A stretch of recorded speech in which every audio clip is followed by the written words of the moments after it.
Welcome to the deep dive. Today, we're tackling something that's just constantly shifting, the latest TikTok slang for 2025. Yeah.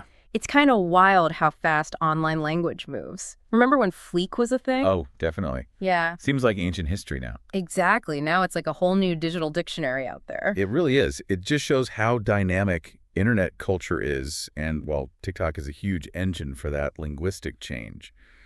It can feel like trying to, hit a moving target sometimes. For sure. And that's kind of why we're doing this deep dive. We want to help you get a solid handle on these new terms. Maybe you're trying to connect with younger folks or understand online culture better, or maybe you're just like fascinated by how language evolves. Right. And we're using Jess Flack's The Ultimate Glossary of TikTok Slang, 2025 update, as our guide here. It's a pretty thorough look at what's current. It's almost overwhelming how much new stuff pops up. Like the article mentions cool beans versus today's sea of TikTok slang. Yeah. And even the skibidi toilet example they use. Honestly, that almost feels a little dated already, doesn't It it? moves that fast. Yeah. It really does. Okay, so let's dive in. We thought we'd start with some terms around masculinity and relationships. Sounds good. That's often a really interesting area. Tells you a lot about current social chatter and how we sort of navigate identity and connection online. First one, alpha. Defined as, dominant, powerful, hyper-masculine.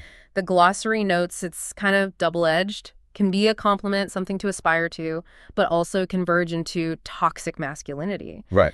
The example sentence is, I only date alpha males, someone who is financially independent and the leader of his friend group. What do you think about that contrast? Is it really aspirational, or is there often a bit of irony? That's a great question. I think the positive use still taps into this persistent, maybe evolving ideal of masculinity, the provider, the leader figure. But the fact that people also see the toxic potential shows maybe a growing critical awareness. It's like the internet's holding these two kind of conflicting ideas at once. And that irony you mentioned, that could be a way to sort of engage with those traditional ideas, but still nod to the fact that they could be problematic. That makes a lot of sense. Okay, then opposite that, we have beta, described as subservient, insecure, weak. Yeah.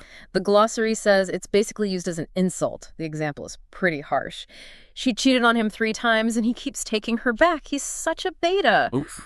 Feels very straightforwardly negative, doesn't it? Like none of that ambiguity we saw with alpha. Yeah, beta seems to function almost entirely as a put-down. Yeah. It reinforces that kind of hierarchical view of relationships where vulnerability or what's seen as weakness gets slammed. It's interesting how alpha and beta create this binary, right? Yeah. Desirable versus undesirable traits. Definitely. Then there's BDE, big dick energy. Wow. Yes. But the glossary is really quick to say this isn't physical at all. Right. Crucial point. It's about confidence, being aspirational, powerful, an emotional or psychological thing Right. that feels way more nuanced, wouldn't you say? It kind of detaches power from those traditional masculine signs. Exactly. BDE is fascinating because it takes this like potentially crude phrase and totally reframes it.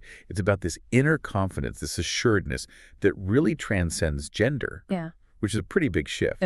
And the fact that it gets applied so broadly suggests people appreciate different kinds of confidence, Yeah. self-possession. Okay, next one. Beige flag. This one made me laugh. Oh, I like this one. It's that weird or peculiar trait a partner has that's not good, not bad, just them. The example is perfect. My husband's beige flag is that he sets an alarm on his phone to remind him to eat his cookie at 9:30 p.m. That's great. It's those little quirks, isn't it? Yeah. The stuff that really makes someone them. Absolutely. Beige flag is such a good example of slang capturing those subtle, everyday relationship things that aren't like deal breakers or amazing traits. Yeah. Just the charmingly odd stuff. Yeah. Makes us individuals. Then we get the dreaded ick. Ugh, the ick. That feeling of like mild disgust at something a potential partner does that's embarrassing or kind of gross. The example given is being turned off by someone who hasn't seen a dentist in 10 years. I mean, yeah. Totally understandable. We can all relate to those instant, sometimes totally irrational turnoffs. Oh, absolutely. The ick is so potent because it is often illogical. It's that gut feeling. And the term gives us this funny, shared way to talk about those tiny things that can just kill the mood. Okay, how about Riz? Apparently coined by YouTuber Kai Cenat. Refers to a guy's ability to impress women, their game. Right. This feels more playful, maybe, skill-based. Why do you think this one caught on so much? I think Riz clicks because it frames romance, or at least attraction, Hmm. as something you can kind of develop. It's less about inherent stuff and more about charisma, technique. Okay. The way it sort of democratizes game, plus, having a popular creator like Kaisenat behind it, that gives it a huge boost. Makes sense. And the last one in this group, simp. Ah, simp. Someone desperate for a woman's attention, validation, often submissive. And it's got negative connotations. Definitely. Feels like a harsher counterpoint to Riz, maybe, highlighting that perceived imbalance. Yeah, simp carries a really critical edge. It taps into anxieties around power dynamic in relationships, for sure. And it can be used to shame behavior seen as, like, overly eager or lacking self-respect when pursuing someone. It gets into some pretty complex, and often, let's be honest, problematic ideas about gender roles. Yeah. Okay, let's shift gears. How about reactions and emotions online? This is where things can get pretty hyperbolic. Oh, definitely. And performative sometimes, too, right? Yeah. The internet tends to amplify reactions, and Yeah. the language reflects that sort of heightened emotional state. First one, altered my brain chemistry. Yeah. Apparently the hashtag has like 53 million views. Wow. It describes a powerful moment or memory that supposedly changed you. But the glossary says it's often used really nonchalantly or humorously. Right. The examples are great. Seeing a dog get stung by a bee, or just seeing a dog, full stop. Uh-huh. Yeah. It's like taking this profound idea and just slapping it onto everyday silliness. Exactly. It plays with the idea of a life-changing event, but applies it to the mundane. It's a type of playful exaggeration that's super common online. We use hyperbole all the time for comedy or just to express strong, even if fleeting, feelings. Then there's Be So For Real. Love this one. It's like a playful but pointed way to call out something unbelievable or over the top. Kind of like, are you serious? But with more sass. Yeah, exactly. Sass is a good word for it. The example, a 12-year-old sister vowing never to trust boys again after a breakup. Perfect. It just nails that Gen Z mix of like drama and self-awareness. So For Real totally captures that skeptical but also amused reaction to something that feels, exaggerated or maybe a bit dramatic. It's a quick way to show disbelief, maybe with a little gentle mockery, often aimed at stuff that feels a bit performative. Next is dead, often paired with the skull emoji. The skuck. Meaning something so funny you died laughing. And the skull emoji is apparently replacing the laughing face emoji for some people. Yeah, I've noticed that. The example is simple. Wait, did you see that funny video I sent you on TikTok? I'm dead. What do you make of that emoji shift? The skull emoji for laughter is, I think, a really interesting example of how internet culture takes something with a traditionally serious meaning and just completely repurposes it for humor. Yeah. It's more extreme, almost absurd way to show you're amused, which fits with how over-the-top online comedy can be sometimes. Okay, then we have delulu, short for delusional. Delulu, yes. For someone who's like unreasonably optimistic or kind of out of touch with reality, the example of thinking Justin Bieber would notice you in the concert crowd when you were 13. Oh, totally relatable. So relatable. We've all had our delulu moments, haven't we? Absolutely. And delulu is just this concise, often kind of self-deprecating way to admit those times when our hopes maybe got a little ahead of reality. There's often a funny or nostalgic feel to it. Next, make it make sense. Used when something's confusing or just doesn't add up. Yeah, straightforward. Like Rachel getting a 95 without studying. That's a classic make it make sense situation. It feels like a pretty universal cry of bewilderment. It is. It's just a very direct way to say this is illogical or this is inexplicable. Yep. It's either asking for clarity or just acknowledging absurdity. And related to that, the last one here, math ain't mathin'. Hey, I love the phrasing. For situations where things just don't align with the facts, like claiming you're broke but you're carrying a Prada bag, Right. it's just a more colorful way of saying things don't compute. Yeah, math ain't mathing adds that layer of playful disbelief when you spot inconsistencies. It's just more engaging and funnier than saying that doesn't make sense. All right, let's wade into the ever-shifting currents of online culture and trends. This is where things can get really wild and move super fast. Oh, absolutely. This category often has the most fleeting, sometimes the weirdest linguistic creations. Stuff driven by viral moments, specific online communities. Kicking it off with brain rot. which, get this, was Oxford's Word of the Year for 2024. I saw that. Incredible. Describes the deterioration of your mental state from consuming too much low-quality online content. The example of scrolling Instagram and feeling dumber after 5 minutes, I think a lot of us can probably relate to that feeling. It's a pretty stark term for the digital age. The fact that Oxford recognized brain rot really speaks volumes, doesn't it? It points to this widespread worry about what constant online stuff does to our brains, our attention spans. It's a critical term for a very modern problem. Next up, cap and no cap. Simple but effective. Cap, or the cap emoji means it's a lie. No cap means you're telling the truth. Getting Taylor Swift tickets, no cap, is definitely something you'd say no cap about. Haha, for sure. It's just a very direct way to signal truthfulness online. Yeah, cap and no cap give you this really concise, easily understood way to show you're being sincere or to call something out. In the often murky, unverified world of the internet, the emoji just anchors it digitally. Okay, CEO of something. This one's interesting.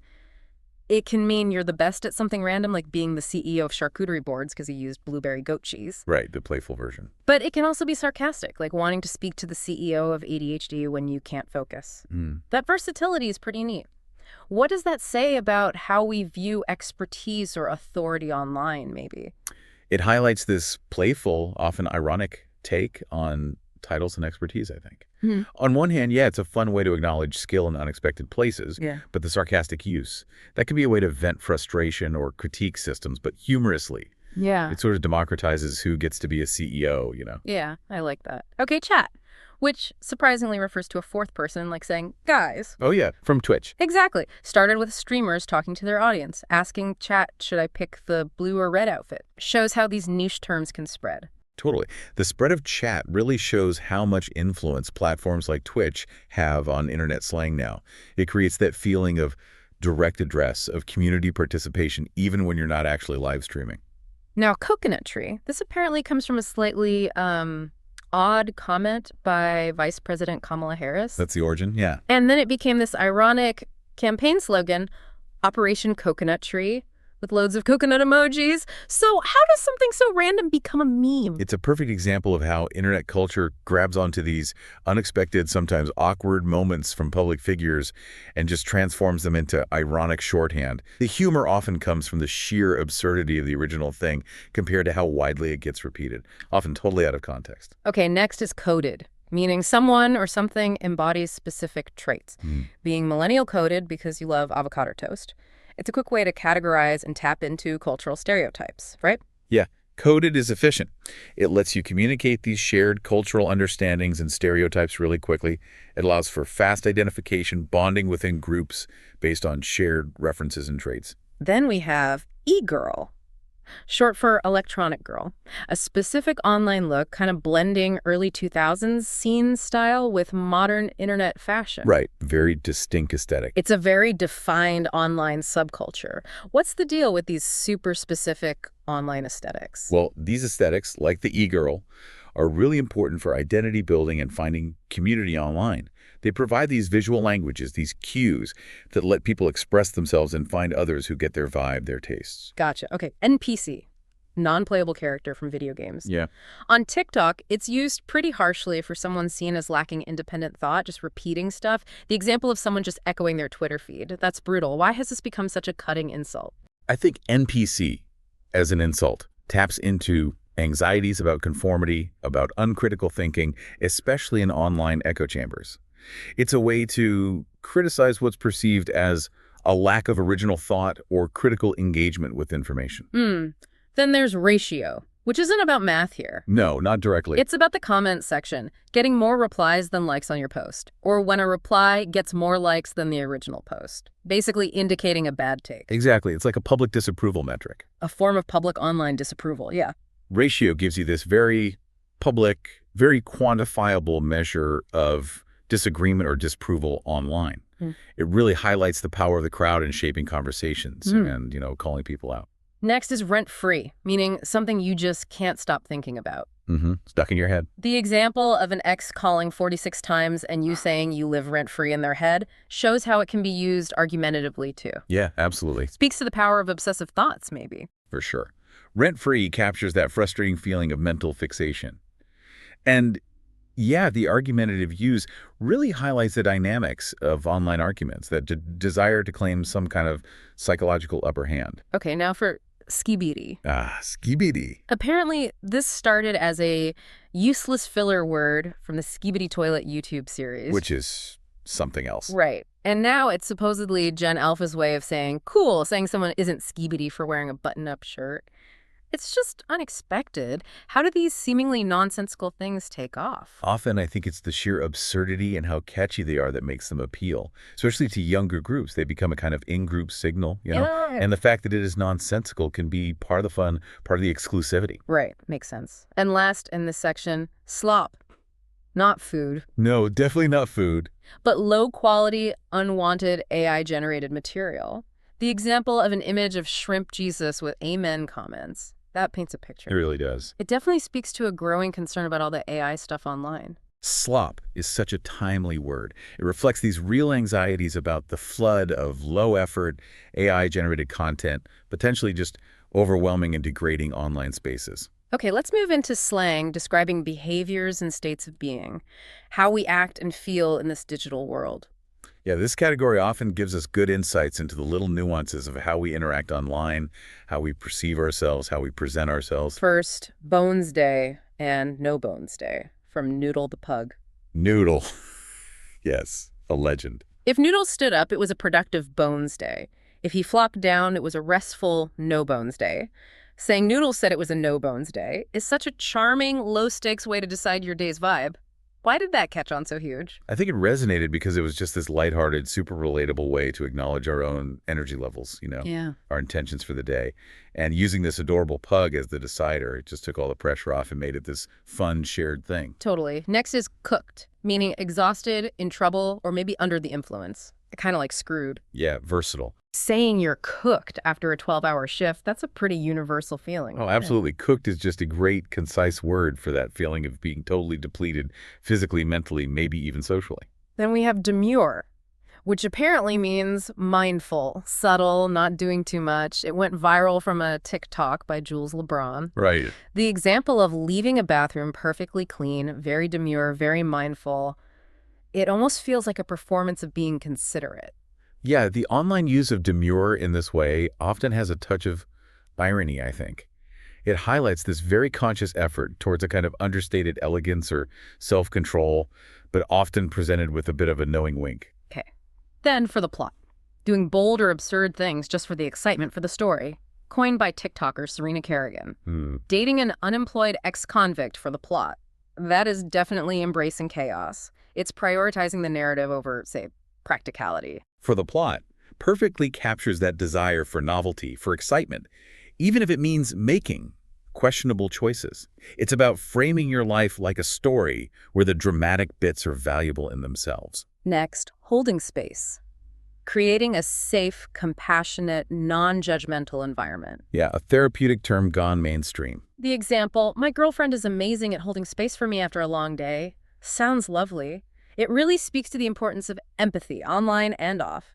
The fact that holding space has moved beyond just therapy language into everyday chat reflects, I think, a growing awareness of how important supportive, empathetic communication really is in all our relationships. Definitely. Then there's lock-in, meaning to focus and commit fully. Right, get serious. Vowing to lock in on your 2025 goals. That's a common feeling, wanting to buckle down. Yeah, lock-in is just a concise, energetic way to say you're determined, focused, committed to achieving something. It signals that shift from just thinking about it to actually doing it. Next is main character energy. Ah, yes. Very popular. Putting yourself first, feeling like the world revolves around you, but as a compliment. Feeling main character energy after a breakup. That sounds like a healthy dose of self-care. Yeah, main character energy reframes being self-focused in a positive way. It emphasizes self-love, confidence, taking ownership of your own life story. Then preen, which has two meanings. One is obsessively perfecting your appearance. The other is a child under 13 acting or dressing like a teenager. Both involve a kind of exaggerated presentation. Yeah, the two meanings of preen both point to this heightened self-consciousness about appearance, whether it's an adult maybe focusing a bit comically on perfection or a kid trying hard to seem older. Gotcha. Next, vibe check.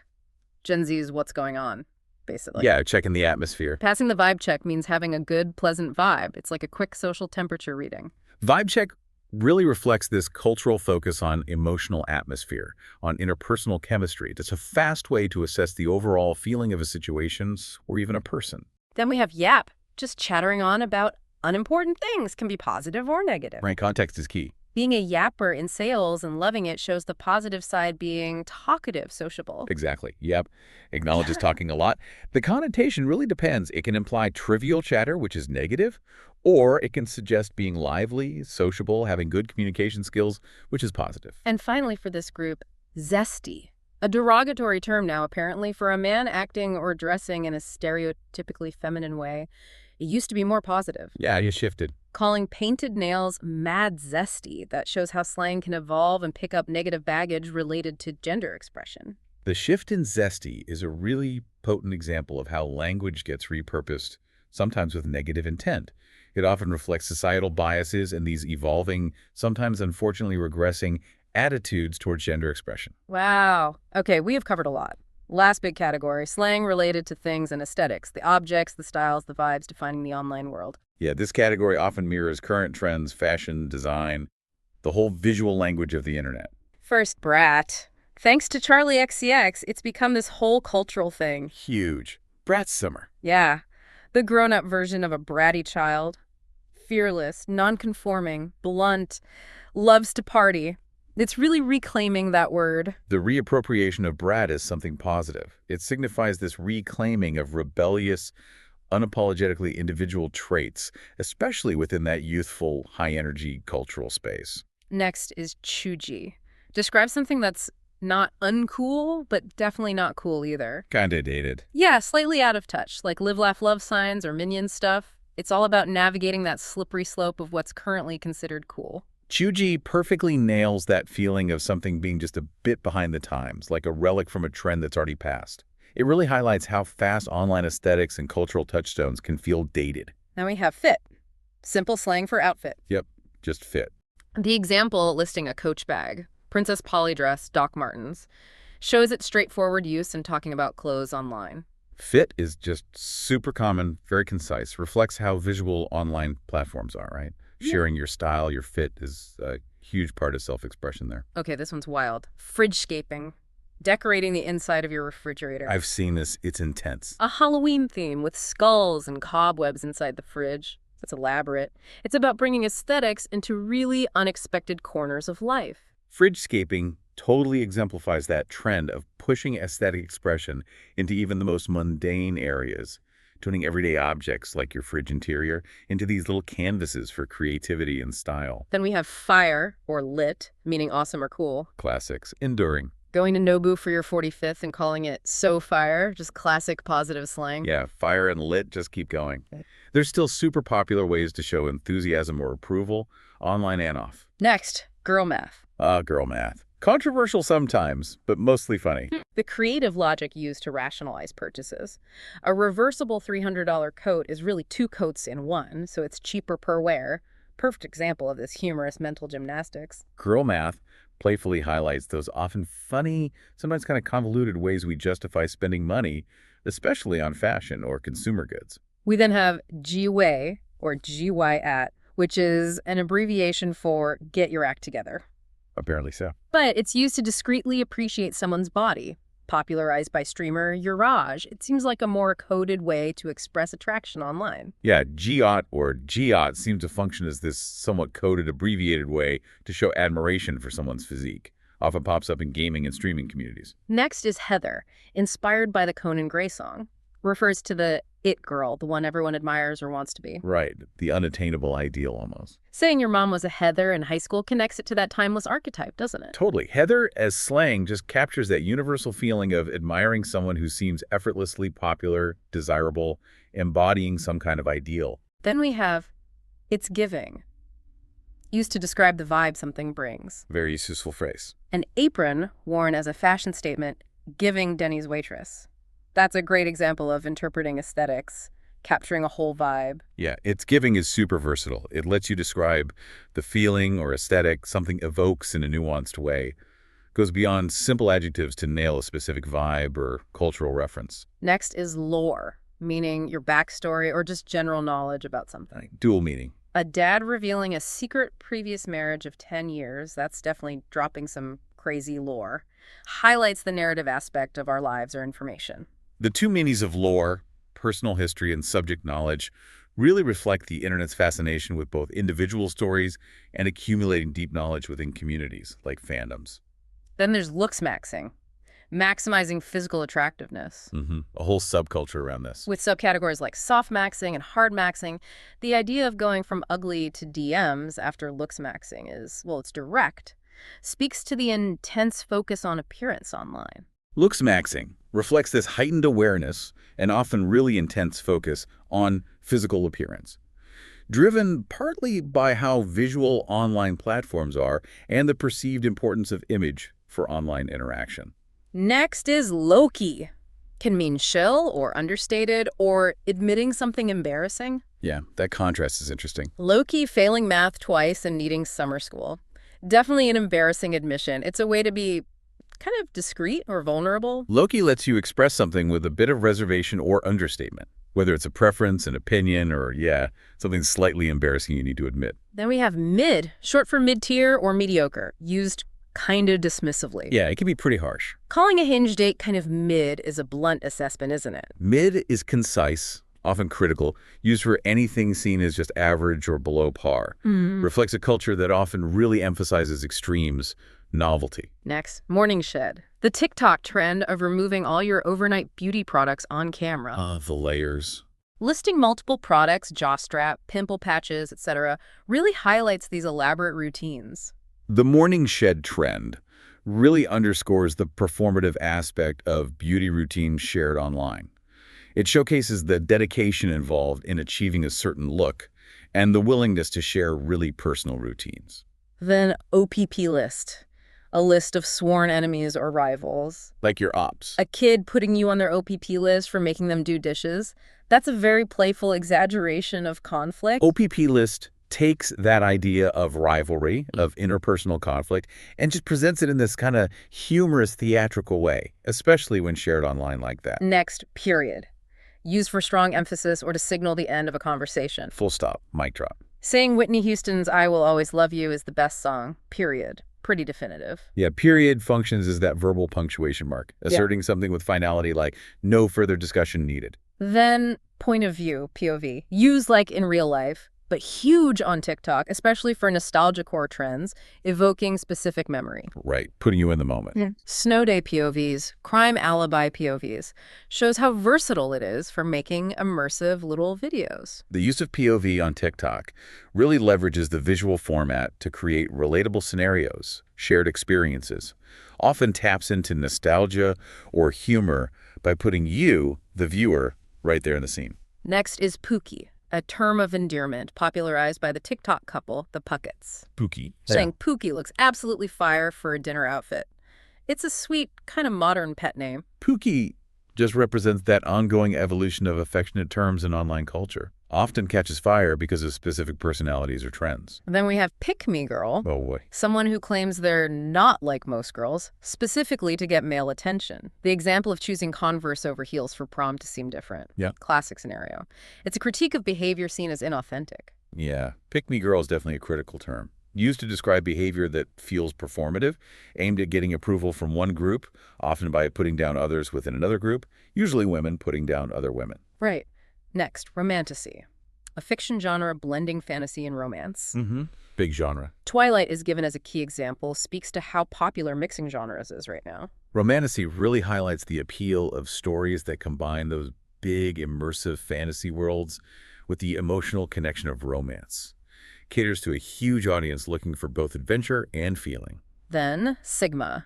The independent, self-reliant lone wolf who rejects social hierarchies. The Sigma male archetype. Asking if your pit viper sunglasses make you look Sigma, there's often a layer of irony there, right? An embrace of this archetype. Yeah, Sigma represents this idealized figure of independence, nonconformity. Often adopted with a degree of irony or playful self-awareness in online groups that critique mainstream culture. Next, spicy. Can mean sexual, mildly aggressive, or controversial, depending on the context. Very context dependent. Referencing Akotar, the book series known for romance and intense scenes, as spicy fits perfectly. Yeah, spicy is versatile. It adds this layer of intrigue or intensity. Can apply to lots of different things, usually implying something exciting or a little bit edgy. Then the suspect challenge, playfully roasting someone jogging by narrating it like a police broadcast. I've seen these. The balding man example is pretty specific and funny.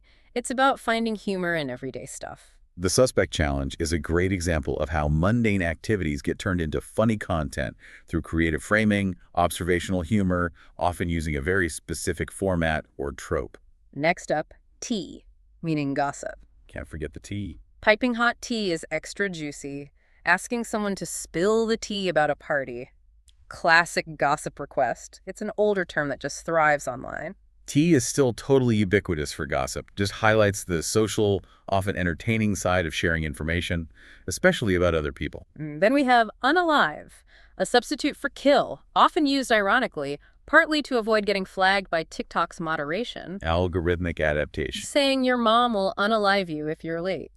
It's dark humor, but also practical. Unalive really shows how users adapt language to navigate platform rules. They use euphemisms, irony, to get their meaning across while trying to stay within the guidelines. It's linguistic creativity born from necessity. And finally, a simple one. W, short for win.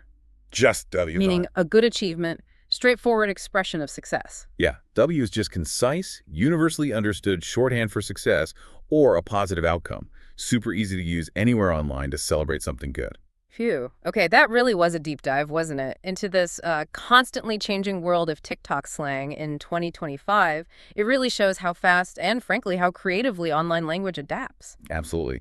And keeping up, or at least being aware of these terms, offers this fascinating window into the cultural values, the humor, the communication styles of online communities, especially younger ones. And like we said at the start, understanding the slang can be, a real key to connecting with people and just having better cultural awareness in this digital age. So, maybe as you encounter these terms out there online, pay attention not just to the word itself, but how it's being used, the context around it. And maybe think about how these little linguistic inventions reflect bigger cultural shifts. What does it all tell us about how we're communicating and connecting now in the 21st century? Yeah, some really interesting food for thought there. Thanks for exploring this whole linguistic landscape with us.